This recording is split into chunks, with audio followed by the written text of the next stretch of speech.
Courbe-toi, fier Sicambre, adore ce que tu as brûlé, brûle ce que tu as adoré. L'appel à l'humilité de saint Rémy baptisant Clovis n'est pas un déshonneur. Il est douceur et soumission du roi à un nouvel ordre de choses auquel celui-ci a librement consenti, parce qu'il a compris que s'y trouvait un plus grand bien. Le roi assume ce choix et le changement radical qu'il implique, jusqu'au bout, au nom de l'intérêt supérieur du royaume dont il a la charge. Monsieur le Président, Madame la professeure, Mesdames et Messieurs les membres du Conseil de l'Ordre, Mesdames et Messieurs les secrétaires, Mesdames, Messieurs, c'est cet exemple dont la fonction royale est sortie grandie et le royaume uni qu'il convient de suivre ici. Il suffit de rappeler qu'un salarié exposé à l'amiante a sollicité auprès de son ancien employeur l'indemnisation d'un préjudice d'anxiété. La Cour d'appel lui a donné raison, mais la Chambre sociale a prononcé une cassation en énonçant que la réparation de ce préjudice était réservée aux salariés remplissant les conditions prévues pour l'octroi de l'allocation de cessation anticipée d'activité, parmi lesquelles l'affectation à un établissement figurant sur une liste établie par arrêté ministériel. La Cour de renvoi n'a pas résisté et, constatant que cette condition n'était pas remplie, a débouté le salarié. Mais voilà que postérieurement, dans une autre affaire, l'Assemblée plénière a généralisé l'indemnisation de ce préjudice à tous les salariés justifiant d'une exposition à l'amiante. Notre salarié a évidemment formé un pourvoi en cassation, lequel vous pose cette question.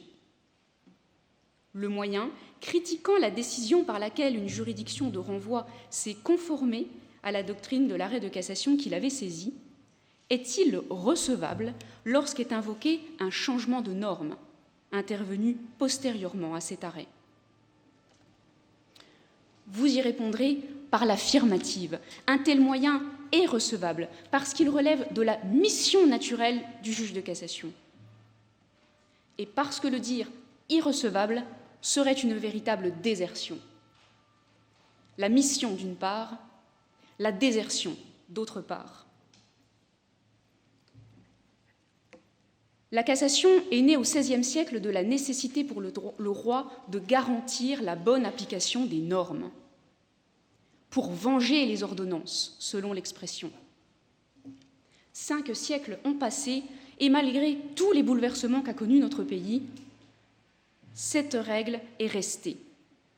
L'article 604 du Code de procédure civile martèle encore que le pourvoi en cassation tend à faire censurer par la Cour de cassation la non-conformité du jugement qu'il attaque aux règles de droit.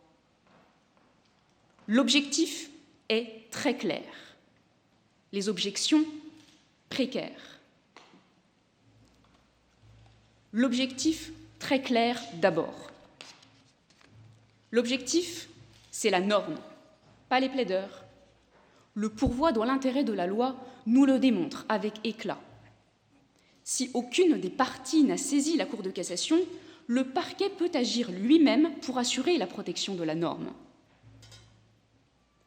Cette primauté de la norme ne fait pas débat dans le cadre d'un premier pourvoi. Si une nouvelle norme, telle un revirement de jurisprudence, applicable aux instances en cours, intervient postérieurement à la décision attaquée, elle sera appliquée par la Cour de cassation. Pourquoi en irait-il autrement dans le cadre d'un second pourvoi? Qu'importe qu'à l'occasion du premier, la Cour de cassation ait dit que la norme ancienne devait s'appliquer. La norme reste l'objectif et n'a pas à céder devant la peur infondée d'une contradiction envers les parties. Les parties, c'est cobayes du droit, disait Carbonnier. La Cour de cassation n'est pas un 3e degré de juridiction, entend-on inlassablement.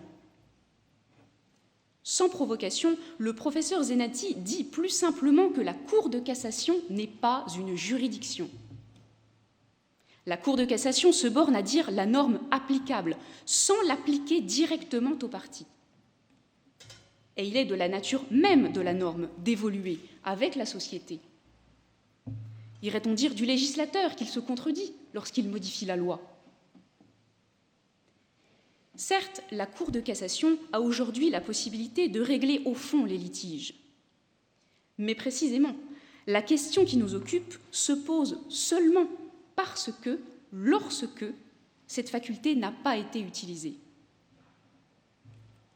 Ainsi, lorsque la Cour de cassation se prononce 2 fois dans la même affaire et qu'un changement de norme est intervenu entre-temps, elle ne fait qu'annoncer, tel un crieur d'heure, à 2 instants donnés, la norme qu'il convient d'appliquer. Saisie une seconde fois, la haute juridiction doit faire primer la norme nouvelle. Le moyen qui invoque ce changement de norme est donc recevable. Peu importe que la juridiction de renvoi se soit conformée à l'arrêt de cassation l'ayant saisi. Et les objections de ceux qui affirment le contraire sont pour le moins précaires. La première de ces objections est textuelle. Selon les textes, le renvoi devant l'Assemblée plénière doit être ordonné lorsque, après cassation, la décision rendue par la juridiction de renvoi est attaquée par les mêmes moyens. Autrement dit, le renvoi devant l'Assemblée plénière doit être ordonné en cas de résistance de la juridiction de renvoi. Depuis 1971, il en est déduit, à contrario, que le moyen reprochant à la juridiction de renvoi d'avoir statué conformément à l'arrêt de cassation qu'il avait saisi est irrecevable. Une telle logique rappelle la scène de la cantatrice chauve dans laquelle, la pendule sonnant 17 coups, M. Smith annonce « Tiens, il est 9 heures ».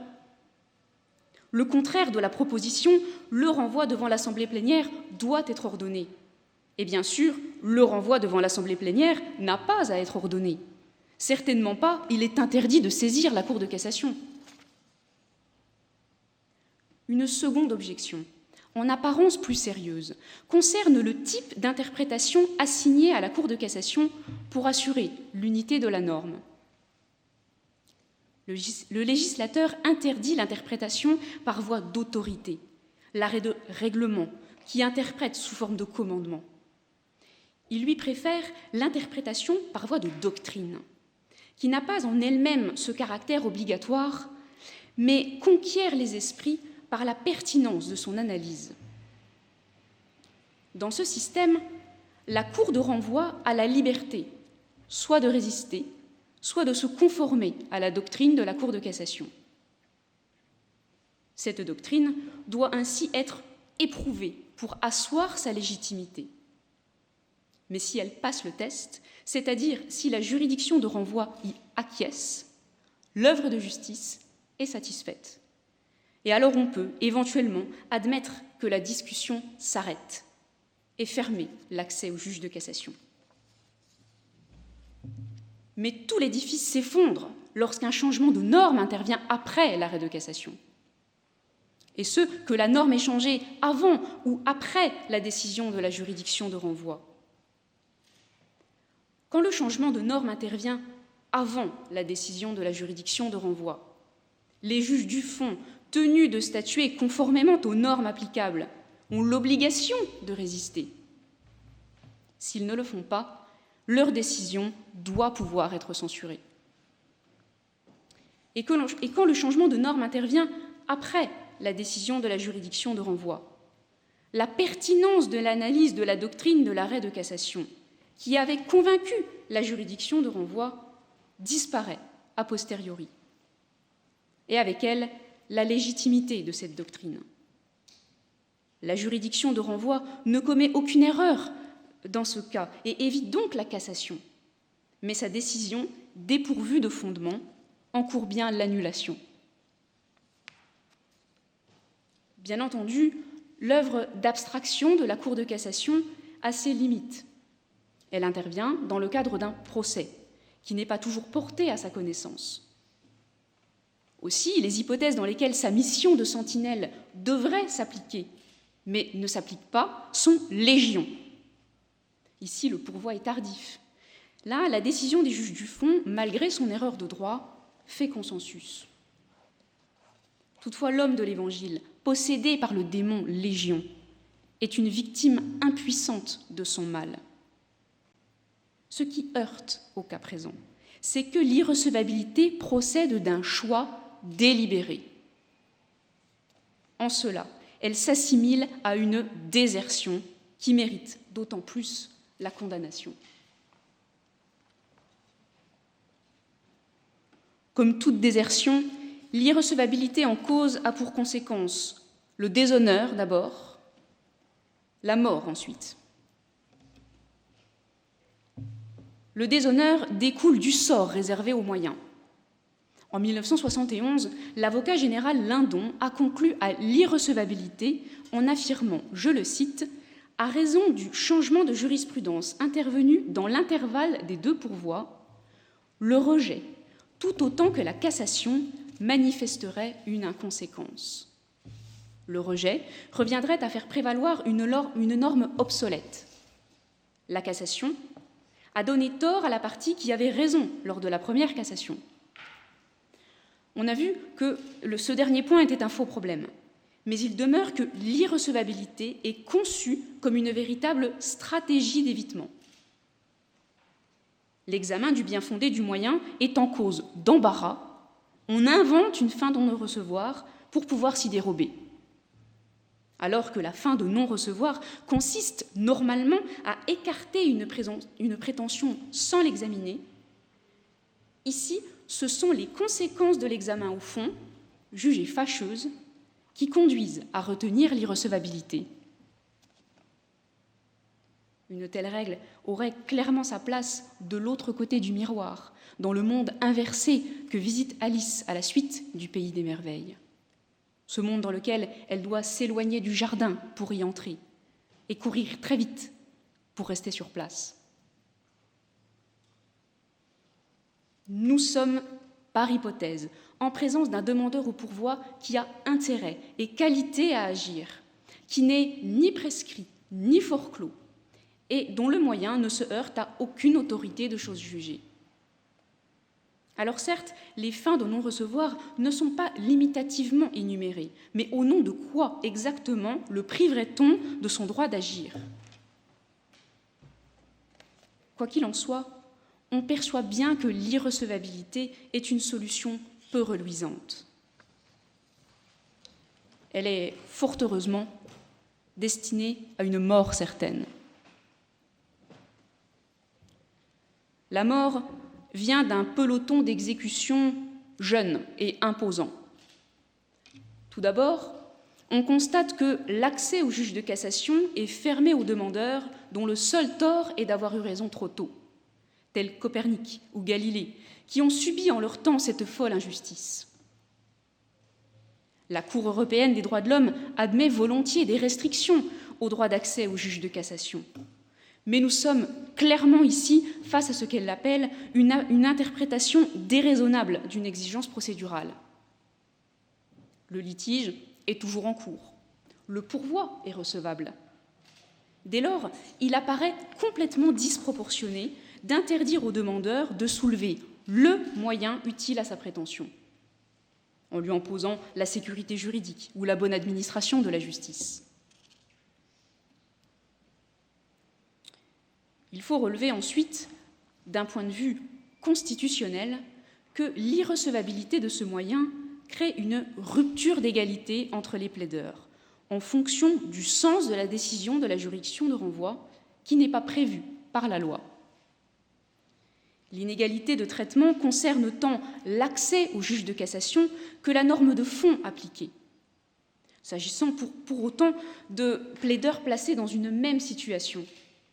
Et c'est justement cette impérieuse nécessité de traiter de manière identique des situations similaires qui a conduit la première chambre civile, sans trembler, à opérer 2 revirements successifs dans la même instance en 2015 et en 2018.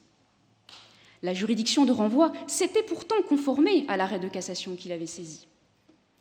Mais la Chambre a accepté de se prononcer une seconde fois pour tenir compte d'une modification législative venue valider la solution abandonnée en premier lieu.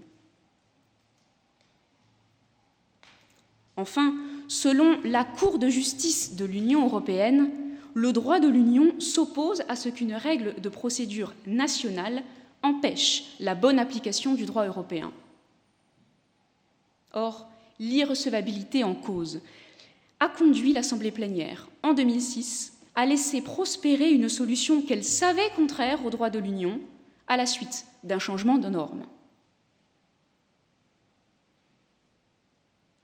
L'irrecevabilité du moyen reprochant à la juridiction de renvoi d'avoir statué conformément à l'arrêt de cassation qu'il avait saisi lorsqu'est invoqué un changement de norme postérieur à cet arrêt est ainsi dans le viseur, tant de la Cour européenne des droits de l'homme que du Conseil constitutionnel, que de la Cour de justice de l'Union européenne. Qu'elle s'explique par paresse ou par orgueil. La bonne nouvelle, c'est que le péché peut encore être expié. Vous jugerez le moyen recevable.